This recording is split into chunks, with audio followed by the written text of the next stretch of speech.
And there we are. At least I think so. So, hello, good evening, good morning, good day, good everything. Hope you're well. I'm here. I'm in much better shape than I was when I was reading at this time of night last week, which, as I recall, we'd just gotten back from a party and I was exhausted. Um, Not to mention the fact that I was like the only person who was sober there. Well, Em, hello. Good morning. It's okay. Don't worry about it. Lovely to see you. That's my niece, cousin. I can never. It's my niece's daughter. Anyway, Em, good to see you. I will say hello to everybody in just a minute. Um, First off, anything that we need to discuss in terms of what's going on? No, I mean, I think you guys kind of know everything I'm working on at the moment. I am getting the last two volumes of the current work in progress whipped into shape. So WIP, work in progress, whipped into shape. I'm so smart, I make myself sick. Anyway, so that's mostly what I'm working on, and of course we are fighting to stay healthy while the pandemic simmers, and we have to cope with the fact that things are not gone away yet, in part because some people will not get their vaccination. But that's all right. That is not the subject matter for this particular program. I don't think anybody be shocked to know that I believe in getting vaccinated, since I've already done it and our whole family has done it. Anyway, what else? Anything else? God, just the usual. Working, running, cooking. I made dinner tonight, which was fun. I enjoy that. That doesn't mean necessarily the people who have to eat what I cook are enjoying it, but that's okay. All good scientists need guinea pigs, and anybody who sits down at the table with me. Now, that's not necessarily true. I'm an okay cook. The main thing with me, though, is that I'm an ambitious cook. So instead of just doing the same thing over and over again, I'm constantly trying things. And not only do I try things, but I tend to try things sort of from scratch, you know? I mean, not in the sense of like doing everything myself, but I mean in the sense of not really following recipes super closely, like looking at a recipe, getting an idea, and going, yeah, I could do something like that, but I'd change this and I do this and I do, and then you go to the stove and you drag out all your stuff and you do your best to make it work.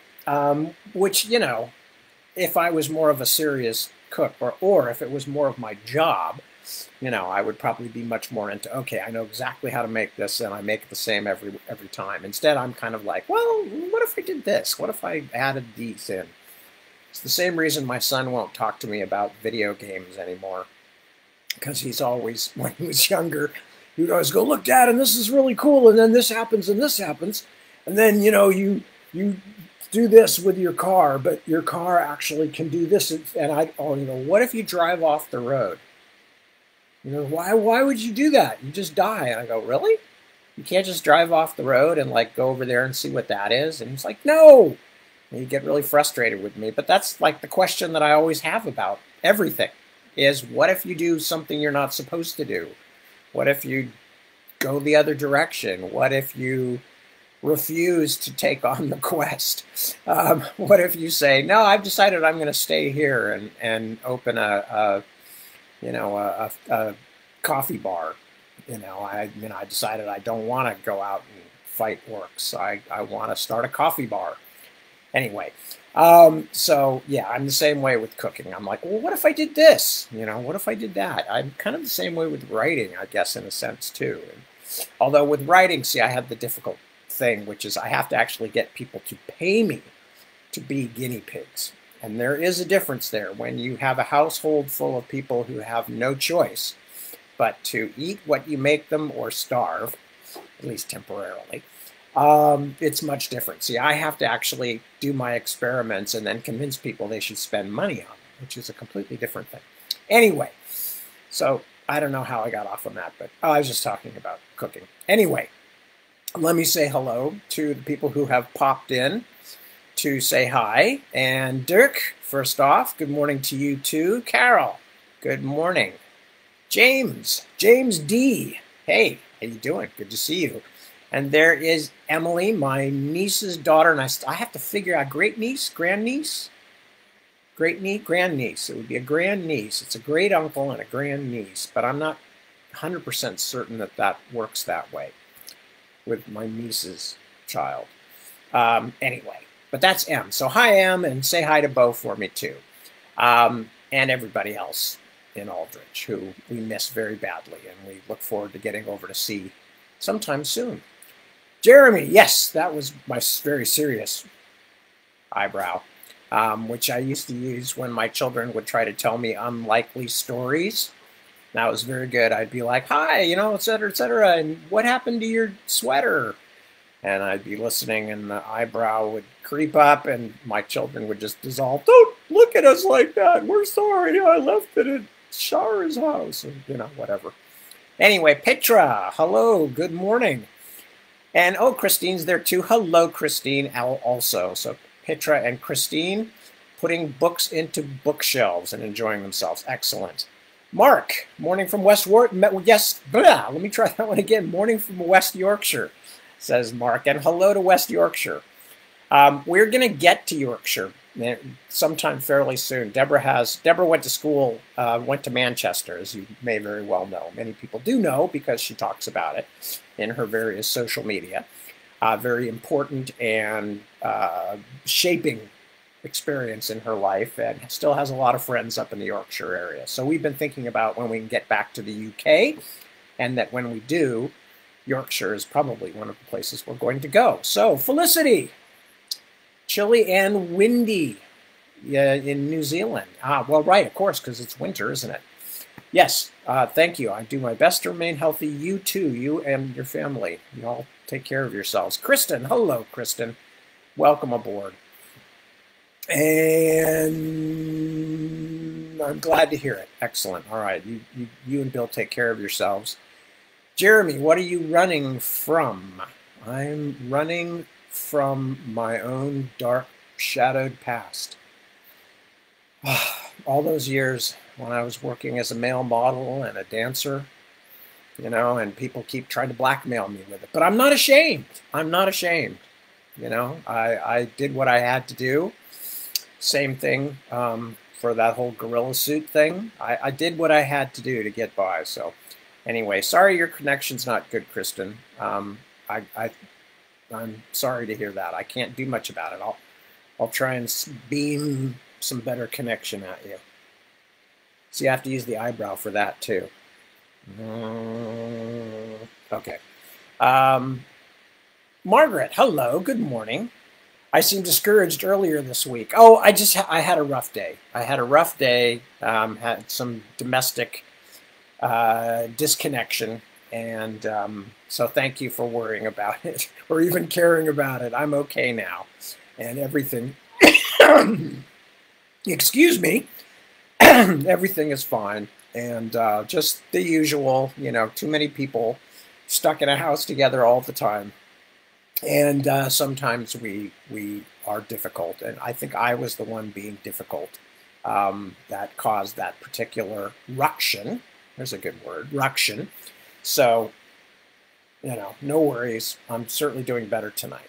Anyway, so with that, I think I've caught you guys up on what's going on in my life. I wish I had more to report. You know, I wish I had like exciting things to tell people about all the exciting, cool places I'm going. But of course, we're still trying to stay healthy, trying to go out with masks when we go out, trying not to go out a whole lot more than we have to, again, just because, you know, why add to the stresses and the infrastructure. And we're also cooking more, so we don't have as much contact with the outside world as we did a few months ago when we got tired of cooking and stopped and just spent all of our time ordering in, and then realized how hideously expensive it was and that we could not continue to do that, not on our income, not forever, because, you know, normally, even with 6 people in the house, normally if we're just cooking or whatever, we can feed everybody for somewhere between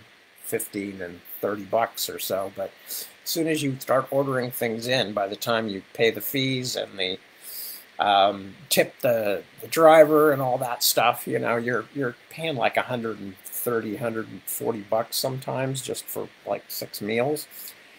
And that's, when you're doing that 6 days a week or whatever, it starts to add up pretty darn quick. So we decided it was time to get back to cooking again.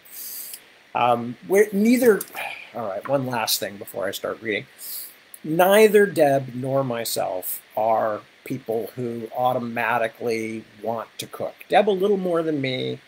We both like doing it, and we're happy when we can make meals and feed people, but we're not people who are like always going, oh, I really wanted to do this today, because we have other things that we're very deeply involved with. And as a result, it's, when we got married, it was very much understood between us that nobody was going to be the housewife. I wasn't going to be, Deb wasn't going to be. We were both of us going to do our best to, split the work that had to be done, not do the things that didn't have to be done, because we both had things that we wanted to spend our time doing. And that's always been the way it is. But the result is that, there are often times when we go through stretches where neither one of us wanted to cook. And until the last few years, the kids didn't really contribute much. Now, I have to say they are, and that's great. That's wonderful. Yeah,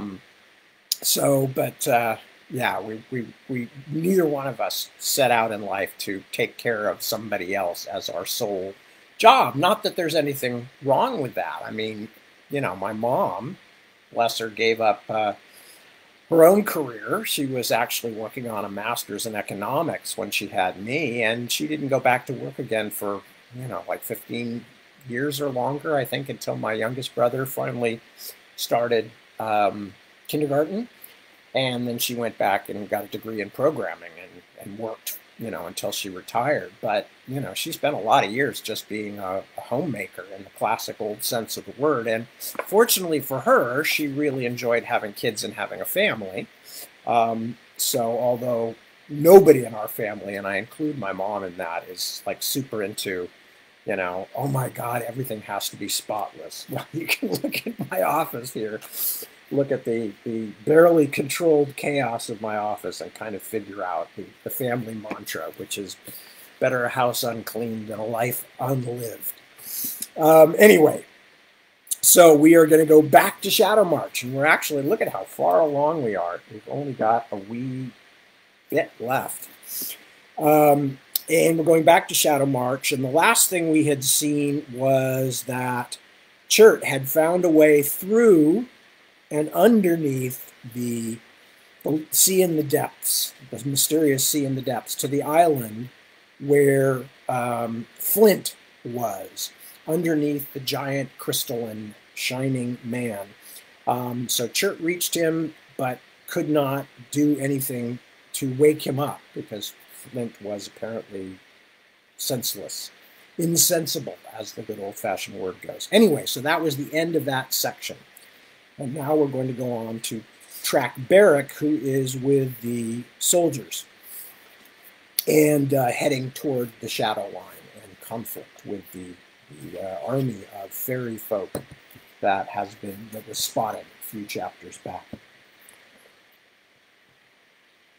The sky had lightened a shade, but still no birds were singing. Barrick's heart hurried, fast as a dragonfly's wings, until he found it hard to get his breath.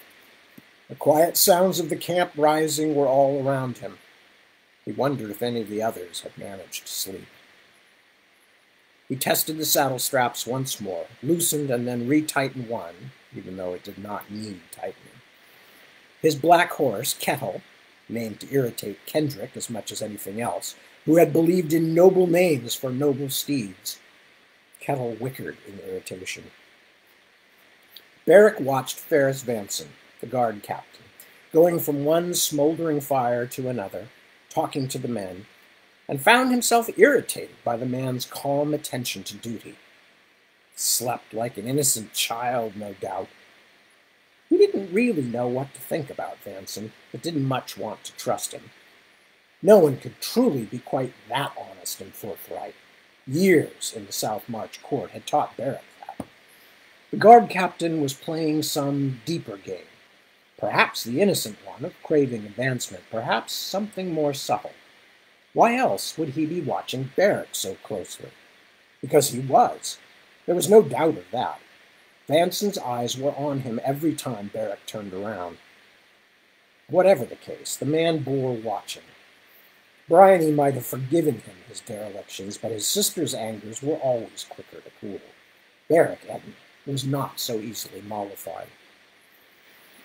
A hand touched his shoulder, and he jumped, which made Kettle prance in place, snorting nervously. "Sorry, lad," said Tyne Aldrich. "I mean, your pardon, Highness. I didn't mean to startle you." "You didn't. I mean..." The Earl of Blueshore stepped back. His breath smelled of wine, although he showed no signs of having drunk more than he should. Barrack remembered the stream winding down through the thorny black vines, and couldn't really blame the man for not wanting to drink from it. "Of course," Tyne said, "it's only that I was remembering the night before my first battle. Did you sleep?" "Yes," Barrack lied. What he really needed to do now, he realized, was piss. Tyne had almost frightened the water out of him. "I was reminded of when I went as my uncle's squire to Olwe Coombe. Dimacos Heavyhand was one of the last chieftains of the Grey Companies, and he and his men had come into Marinswalk, burning and looting. Your father was down in Hyrasol with most of the hardened South March fighters, but those remaining made common cause with the Marinswalk men and such others as we could gather, then met the raiders in the valley. Dimacos had come there first and had the high ground, although we were the larger force." Tyne smiled a hard smile. "My uncle Leyland saw that I was fearful about the battle to come, and brought me to the questioning of a prisoner, a scout from Heavy Hand's company we'd captured. The man would say nothing of use, no matter the persuasion. I will give him that. And when it became certain we would get nothing more from him, my uncle slit the man's throat and rubbed the hot blood on my face. 'There,' he told me, 'well-blooded is well begun.' Nor would he let me wash it off until we rode. It itched so that I scarcely thought of anything else, until I struck my first blow in anger." Tyne laughed quietly. "Harsh, but my uncle was one of the old men, the hard men, and that was their way. Be glad we do not live in such times, although perhaps we will miss his like before long, if the gods are unkind." He made the sign of the three, then clapped Barrack on the back so that the prince almost lost control of his bladder once more. "Fear not, lad. You'll do your father proud. We will send these twilight folk back to their boggart hills with something to think about." Was that supposed to make me feel better? Barrack wondered as Tyne departed, but he couldn't worry about it long, as he was already fumbling with the laces of his small clothes. Expecting little in the way of siege play, they had brought only a small contingent of Thunderling miners, but these were also serving as gunnery men. Barrack tried to sit still in the saddle as the tiny shapes in leather hoods and cloaks, their eyes insect-like behind thick spectacles of smoked crystal, aimed the bombards up the hillside. Although he was armored, Barrack was not going in the first waves of mounted men, not least because he could only carry a light sword instead of a lance. He should have been angry at the cobbling, but found he was grateful. Dawn was just touching the edge of the eastern sky. The clumps of shadow were becoming bushes and trees again, and although the forest at the top of the hill was still shrouded in mist, beneath the lightning sky it did not look quite so fearsome and mysterious. In fact, everything was equally strange to Barrack's eye just now, befogged forest and mortal army. Even though he was in the midst of it, he felt as though he looked down on the scene from some high window, perhaps from Wolf's Tooth Spire. Still, he held his breath as fire was touched to the train and the guns began to speak. barking like bronze dogs and spewing stone balls toward the trees on the hilltop. The first shots fell short, bouncing up the slope and vanishing into the leafy cover. But the Thunderlings raised the bombards and let fly again. This time the round stones crashed into the center of the hill crest, tearing away branches and knocking down trees. When the roaring stopped, there was only silence for a moment, as Beric and the others peered through the drifting smoke. A wailing cry went up from the hilltop, and at first he felt a fierce, relieved joy. They had killed most of them. They must have. Then he heard the note of defiant triumph in the inhuman voices. It sounded like there were hundreds of them, perhaps thousands. Tyne had waited impatiently for the barrage to finish. He had already made it clear that he believed cannons were for siege work, nothing else. But he had bent to the wishes of Ivar Brynhild and the other more progressive war barons. Now he lowered the visor on his helmet and waved his arm.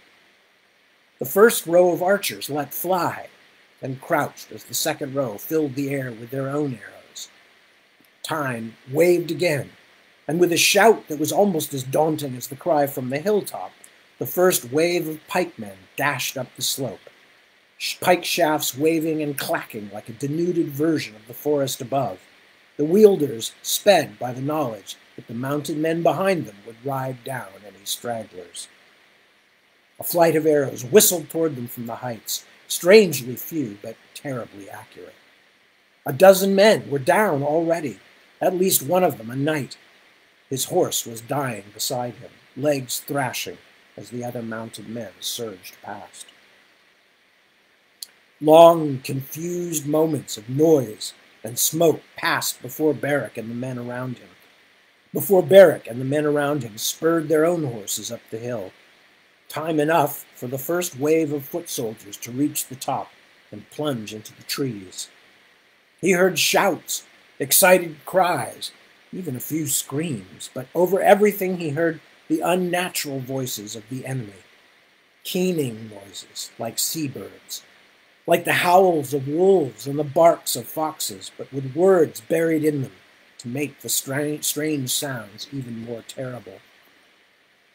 Bryony, he murmured, but even he could not hear the name. Some of the first wave of soldiers came reeling back, bloodied and shrieking. The fairies had built a wall of thorns. The mounted men behind them pushed on, some wielding axes, hacking their way in and killing many of the wall's defenders.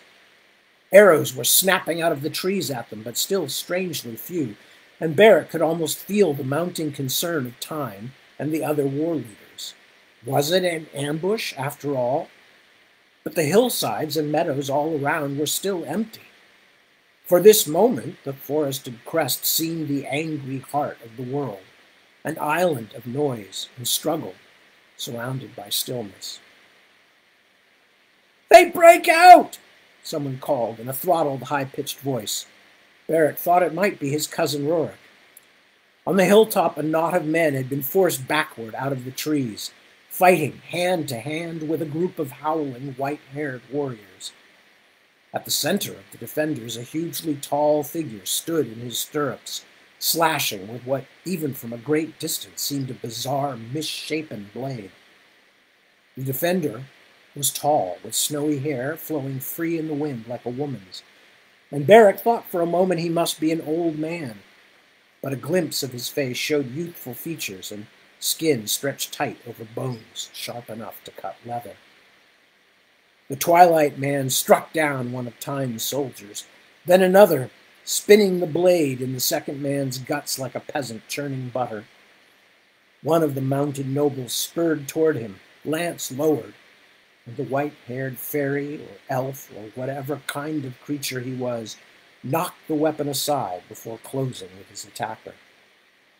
Beric lost sight of them behind a clump of trees as he neared the crest. Then the forest was all around him, and the men with whom he rode, mist puffing up from their horses' hooves. "Forward!" someone else shouted. "But stay together!" Beric was surprised to realize it was Vanson, that the man had found his way to them through the trees and the mayhem, but he did not have long to contemplate it. A figure suddenly sprang up from the undergrowth. No, 2 figures, 3! And Beric had to strike away a hand clawing at his bridle. The sound of many voices echoed through the trees, as many unnatural as natural, and in the cloudy, slanting light 1,000 weird shapes loomed between the trunks. Shadows and tricks of the light, perhaps, but there were enough real bodies and enough pale, hating faces that he had no time to consider anything except staying alive.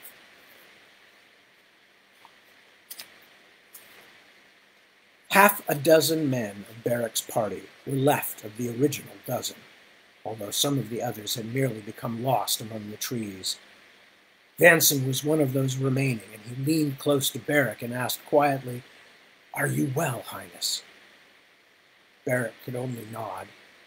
He was gasping for breath, and there were cuts and scratches on his hands and no doubt elsewhere. But he thought he had killed at least one of the fairy folk, a face that came toward him down a shadowy tree branch, and which he had split with a startled swing of his blade. And he did not seem to have any major wounds. The forest was mostly empty here, although the fearful sounds of the twilight folk were still loud, and unnatural shapes still flitted between the distant trees. "I think I hear Tyne this way," Vanson said, then spurred across the clearing. Beric and the others followed him, all struggling for breath, their necks prickling, not certain when the next attack would come. Beric felt as though he was peering down one of Chaven's optical tubes, that everything around him had been bent except for that at which he stared. Sorry, let me read that sentence again. Beric felt as though he was peering down one of Chaven's optical tubes, that everything around him had been bent except for that at which he stared. All his blood seemed to be rushing through his head while his body was coldly numb, hard and unfeeling as iron. It was a strange, terrifying, exhilarating feeling. Ferris Vanson suddenly reined up beside a patch of deep brush and struck downward with his sword, then swung out of the saddle and began hacking away at something unseen. He was shouting, and although the guard captain's words couldn't be heard over the shrilling of fairy voices, there was a wild look of disgust and fear on his face that cut through Beric's numbness, clutched at the pit of his stomach. He spurred forward with the others, just as a great number of the keening fairies all went silent at the same moment. Unearthly voices still sounded, but only from the other side of the hilltop. Vanson stood upright, his killing finished, his blade dripping with blood and something else, translucent as tree sap. His face was a mask of horror. Beric dismounted awkwardly and made his way to the captain's side. Vanson was standing in the midst of what might almost have been a huge nest hidden in the undergrowth, trampled and exposed now, with bodies and body parts piled at his feet, glistening with blood and other fluids. The things lying there, Beric could see after a moment of confusion, were naked and mostly manlike, pale as maggots. Those whose heads he could see had huge, swollen throat pouches like frogs. Their dead eyes were solid black, rapidly losing luster. "What are they?" someone asked. "Horrible," someone else said, and it was true. "The things that made the noises," Vanson told them. "Listen." And for a moment they all heeded the silence. What does it mean?" Beric asked. "Why?" "Because we have been tricked," said Vanson. Beneath the spatters of blood, his face was almost as pale as the grotesque shapes at his feet.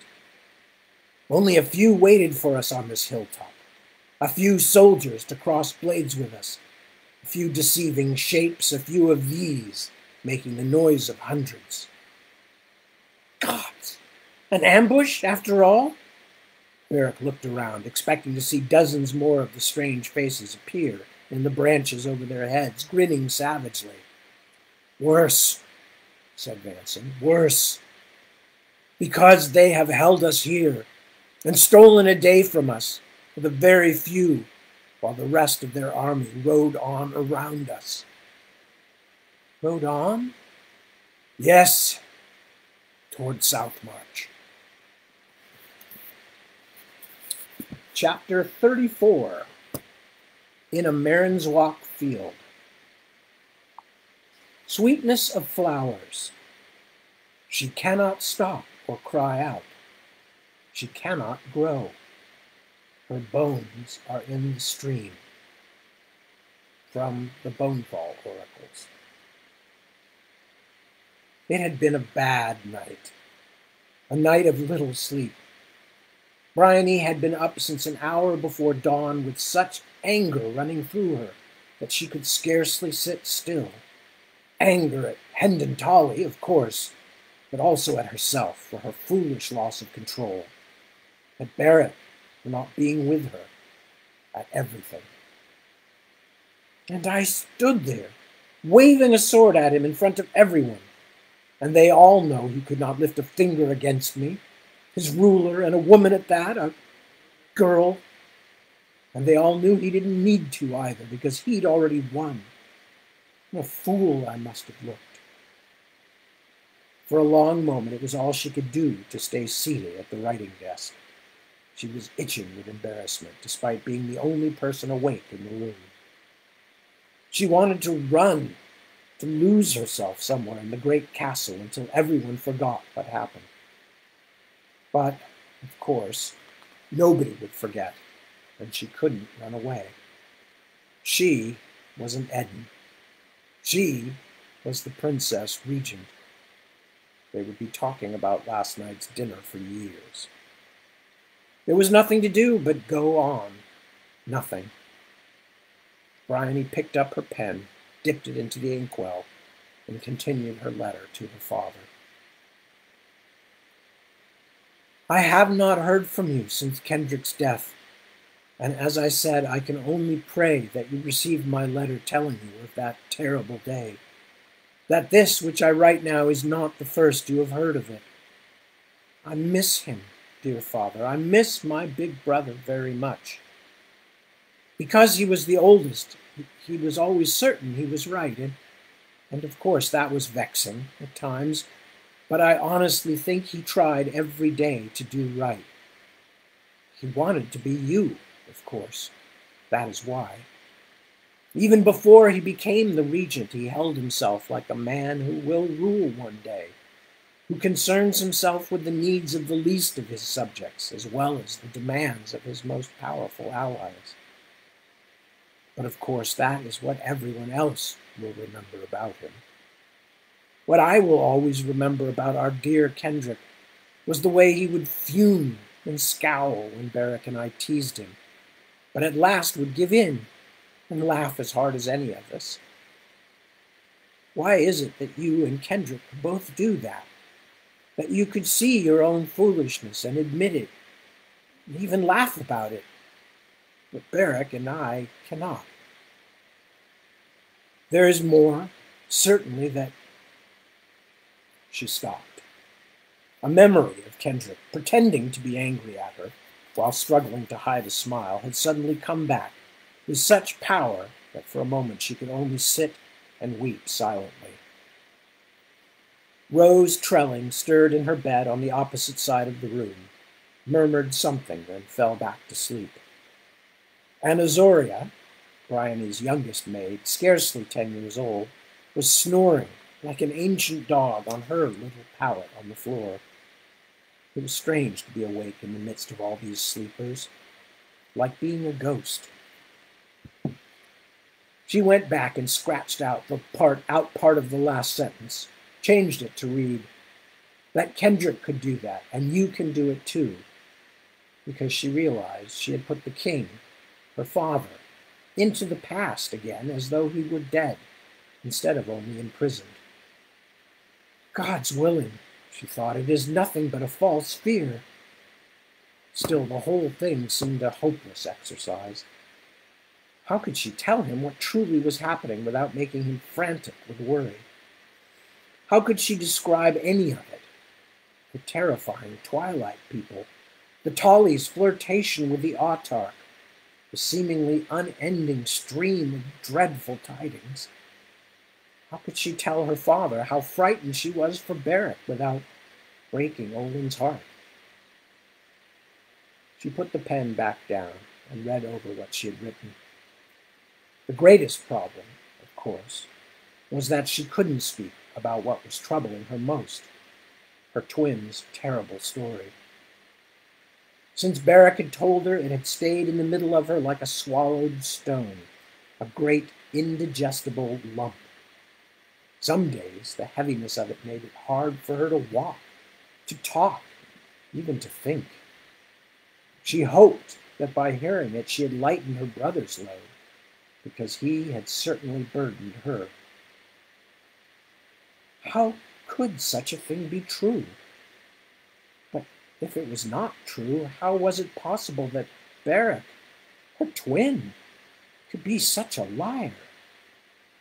And if it was true, how could she possibly write to her father as though nothing had changed?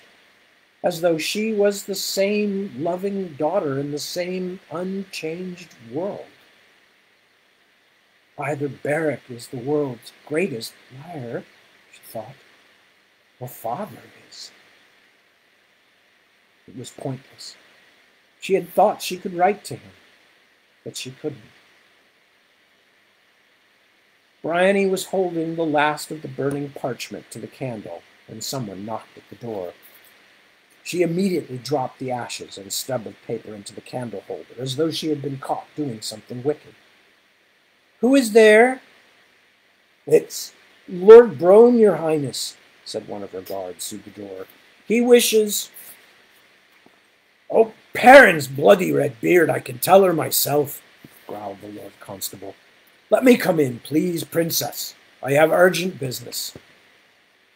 Even this early, with the sky outside still quite dark, Avon Brome was dressed for the daylight hours, although he looked to have accomplished it in a hasty manner. He stared around the room as though searching for enemies, but saw only slumbering women. "We must speak in private," he told her. "They are all deep sleepers, but if you fear for their modesty, we can step into the hallway." "No, this is not to be discussed in front of the guards. Not yet." He looked around the bedchamber once more. "Ah, well," he said at last, "we must speak quietly then." She gestured for him to sit down at the writing desk, but she herself remained standing. Something in his manner had alarmed her. She felt an almost animal urge toward flight.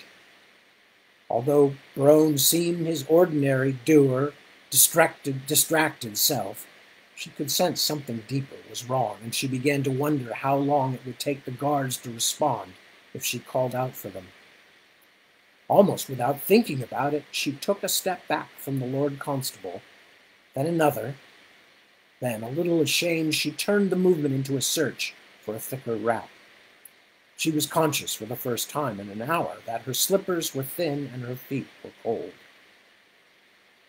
"Galen Tully has been found." "Where?" "In a Marnswalk field, in a ditch, to be more precise, covered over with branches."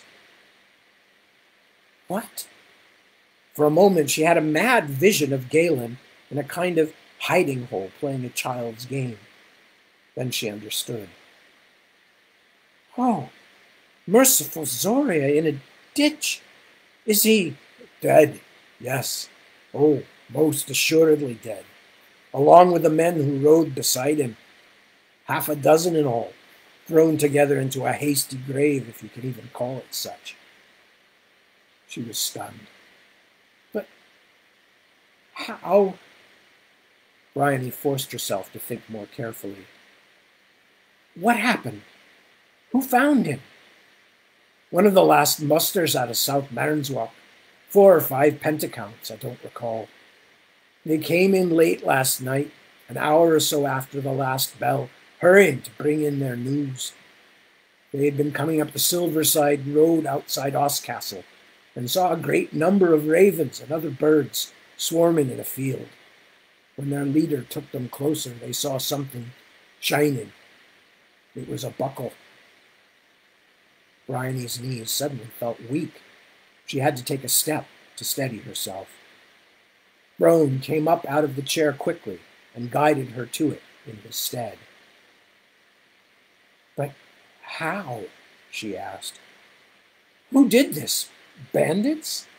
Surely the fairy folk have not moved so far south." Galen Tully, dead. Handsome, self-satisfied Galen. She hadn't liked him, but she had never wanted, never imagined.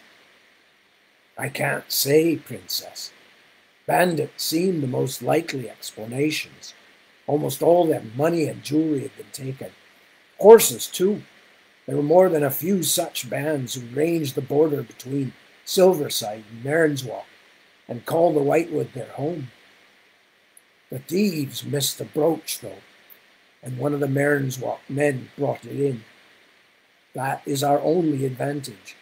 The discoverers do not know yet whose bodies they found, which has given me enough time to tell you first, before it spreads all through the castle." He extended his broad fist and uncurled the fingers. A round brooch with a thick pin covered much of his palm, the kind worn at the neck of a riding cloak. The silver was still streaked with mud, but the humped shoulders and horned head of the bull were impossible to mistake. Bryony forced herself to swallow. She felt as though she would be ill. "That's his? I've seen him wear it." "Or at least it's one of the Tully family brooches. But I think we must assume one of the corpses is Galen." "Where are they?"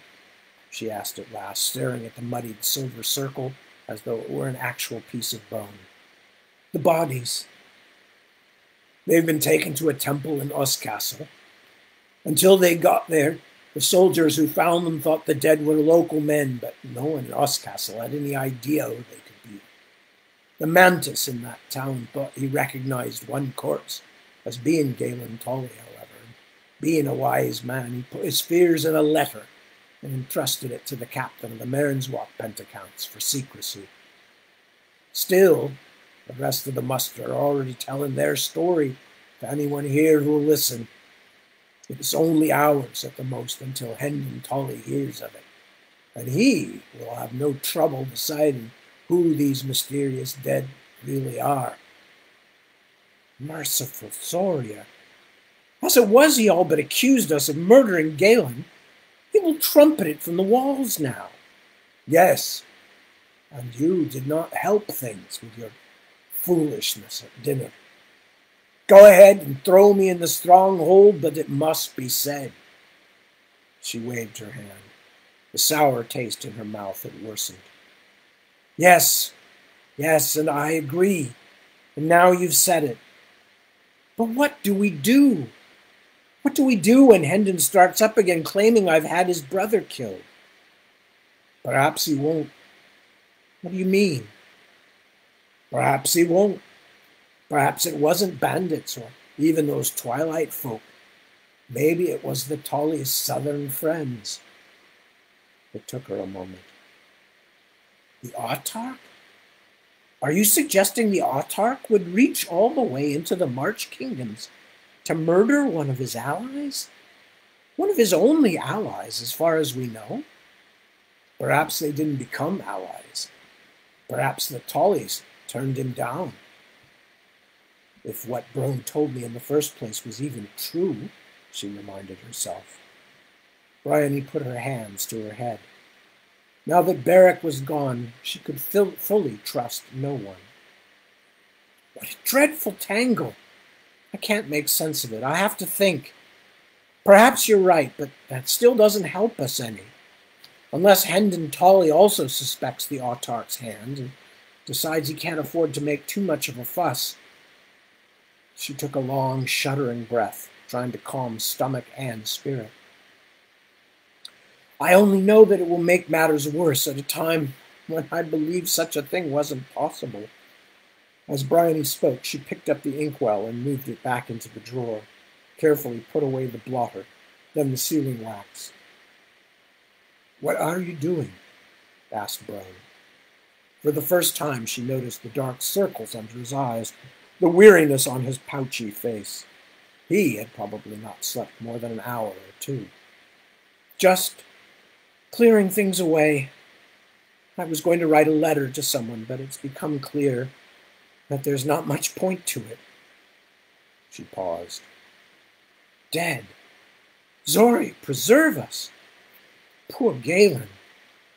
I never thought I'd say that.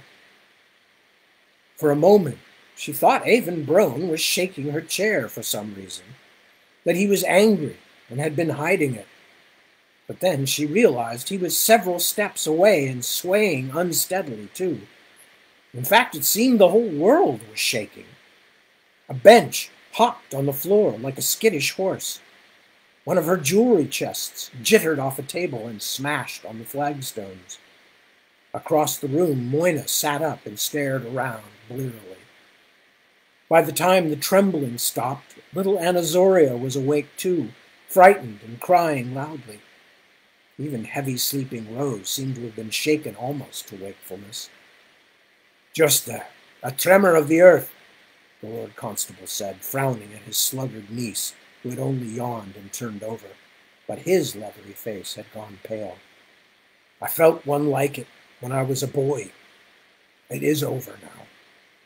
Bryony's heart was beating very fast. Is it, Lord Brone? Or is it that the world is approaching its end? I must say that I've never known it so discomforted in my lifetime, he admitted. The Lord of the hot, wet stone had no face, or at least no face that Chirk could see. Only a murky, red-shot blackness between his gigantic shoulders and his shining crown. Big as a mountain, he looked down from his throne but said nothing. The only sound in his immense throne room was the low groan of great stones shifting, the roots of the world still alive and unsettled, even all these eons after the days of cooling. At last, Chirk could take no more. Please, grandfather, do not punish me. The groaning continued, but the mighty figure said nothing. I meant no harm. I trespassed, but I meant no harm. The Merc regarded him. A hand as vast as a wall slowly lifted and spread above him. A benediction? A curse? Or did his god simply mean to crush him like a fly? The groaning stopped for a moment, then began again, and for the first time Chirk began to hear something like words in it, a dim, gnashing cadence. He is speaking to me, Chirk realized, but it is too slow, too deep for me to hear. Too slow, too deep. The light was flickering now, the massive shape hard to see. Too deep. He couldn't understand the words. His god was speaking to him, but he couldn't make sense of what was being said. Tell me, he shouted as the darkness closed in. Tell me so that I can understand. But his god had no comprehensible tale to tell. He woke up shivering from the oppressive dream, if dream it had truly been. For a moment he couldn't remember what place he was in, but the boy's body pressed against him brought it back. Shivering. Chirk was shivering. No, shaking all over. So cold, he thought, but realized a moment later that the air was actually hot, hot enough to suck the sweat off his skin. Nevertheless, an unpleasant chill was on him, an icy, bone-deep discomfort, nor could he stop shaking. Also, and far more frightening, the voice of the god still rumbled in his ears. No, it was the earth itself growling. One of the tremors his people called a wakeful elder. Unusual, but not exceptional. Chert himself was not trembling. The ground beneath him was moving. He darted a fearful glance up at the shining man. In size and threatening juxtaposition, so much like the god in his dream, but where earlier it had flashed and smoldered, it had now gone strangely dark at its center. Only a few glimmers moving beneath the surface of the crystal, like silvery fish in a pool. The ground shuddered again, then the groaning died, and the greater movement stopped. For another heartbeat or two, he could hear the hiss of the beach stones around him as they continued to slide to find new arrangements. Then everything was silent once more. Flint whimpered. Chert, who had been certain he held a dead child, almost dropped him in surprise. Then his heart leaped with unexpected joy and a new terror. Lad, talk to me, it's me, Chert. But the boy was still again, his skin still clammy cold beneath the dirt and dust. The tunnel. I must carry him back. He tried to stand, but it was too much effort. He couldn't even rise to his knees while holding the boy. He set Flint down as gently as he could, and then clambered up to stand unsteadily over him. The boy was his own height, weighed almost as much as Chert did. There was only one way to carry him, and that was to get the boy's entire weight up onto his shoulders, as it was said that Silas of Pericol, or was it one of the other heroes of the big folks' tales, had carried a young bullock every day, so that as the bullock grew into maturity, Silas also grew more and more powerful, eventually to become the mightiest knight of his age. Or was that Iliomedes, the Thracian? Chert wondered blearily as he squatted beside the senseless child. Absently, he pulled the mirror out of the child's grasp. The boy's grip was fierce, even in near death, and put it in his own pouch. It felt like nothing special, no heavier or lighter than it did before, no warmer, no cooler. Yes, it was the Thracian. No, wait, Iliomedes was a demigod. He needed no training to lift great weights. Chert could never keep all the stories of the big folk heroes straight. So many of them, killing monsters and saving maidens, and they all seemed more or less the same. He hauled the top of Flint's body up onto his shoulders, then grabbed him around the thighs and lifted until the side of the boy's belly was against his neck. Grunting, cursing under his breath, yet all the time able to watch his own ludicrous travails as though he were two people at the same time, Chert slowly rose to his feet with the boy's legs dangling in front and his head dangling down behind. For a moment, he was full of the glory of having accomplished the near impossible. Then he took a step and felt his legs already trembling with the exertion, his back knotting at the weight it must bear. Worse, he remembered that he did not know where he had come up out of the tunnel and onto the island. Chert knew he should put the boy down and search, instead of trying to carry his weight any farther than necessary. But he also knew that if he did that, he would never manage to lift him again. It was hard to be certain in the dim light which were footprints and which only shadowed valleys in the piles of smooth stones, but he turned his back to the dark and shining man and did the best he could. At the beginning, each step was very hard. By the time he had staggered 50 yards and still had not found the tunnel mouth, each step was a sweating, wheezing agony. Lie down and wait for help, a voice in his head instructed him. Lie down and die, suggested another as he missed his footing and almost tumbled, almost dropped the helpless child. The gods help those who help themselves, he thought. And then, I hate the gods. Why should the elders torture me in this way? Why should they use the boy to hurt me and to hurt Opal? Another step. Gasping, he almost fell. One more step. But what can you know about what the gods want? Who are you, little man? I am Chert of the Blue Quartz clan. I know stone. I do my work. I take care. I take care of my own. But then he did stumble and fell and lay panting on the stones with the boy on top of him. When he tried to make himself move again, he could not, because something dark was covering him, closing his eyes, stealing his wits. He came up out of exhausted sleep to find himself face to face with horror. Something was touching his chin and his cheek. A small but ghastly, malformed mask stared down on him from only a short distance away, flare-nostrilled, fanged-toothed, with leathery black skin. Chert squeaked. He had the breath for nothing more and tried to beat away the looming, blurry monstrosity. But he was lying on his belly and something was pinning his arms. "Demon!"